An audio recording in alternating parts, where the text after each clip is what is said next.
দর্শক আসসালামু আলাইকুম। দেশে কোনো মিডিয়াতেই কোনো সুসংবাদ নেই। প্রিন্ট মিডিয়া, আকাশ মিডিয়া, সোশ্যাল মিডিয়া, কোনো মিডিয়াতে একটিও সুসংবাদ নেই। গত 18 বছর সুসংবাদ ছিল না, সকল সুসংবাদ কবর দেওয়া হয়েছে। একটি সুসংবাদ আছে যে দেশে এখনো গৃহযুদ্ধ হয়নি। এটা সেনাপ্রধান জনাব ওয়াকারুজ্জামানের দূরদৃষ্টি সম্পন্ন পদক্ষেপ এবং ডক্টর মোহাম্মদ ইউনূস সাহেবের ব্যক্তিগত ইমেজ এবং বিএনপির মতো একটা রাজনৈতিক দলের সহমর্মিতা এবং তারা ঐক্যকে ধরে রাখার জন্য তাদের আপ্রাণ চেষ্টা এবং কিছু কিছু ছোট ছোট রাজনৈতিক দল তারাও এটাতে বিএনপির সঙ্গে আছে বা ছিল। আবার কিছু কিছু রাজনৈতিক দল চাচ্ছে বিশৃঙ্খলা সৃষ্টি করে তাদের ফায়দা লোটার জন্য।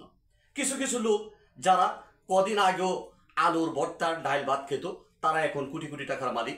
তাদের গাড়ি বহর দেখলে জনগণ শেখ হাসিনার কথা মনে পড়ে, শেখ হাসিনার মন্ত্রিপরিষদের কথা মনে পড়ে। তো সারা দেশে হাহাকার, চতুর্দিক থেকে হাহাকার, একটা নৈরাজ্যকর অবস্থা।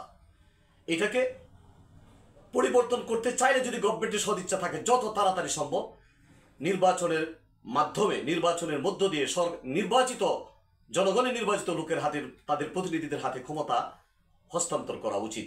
তাহলে দেশে একটা স্থিতিশীলতা আসা সম্ভব। না হয় অদূর ভবিষ্যতে দেশের যে কি হবে এটা আন্দাজ করে তারা সচেতন মানুষ, তারা আতঙ্কিত হয়।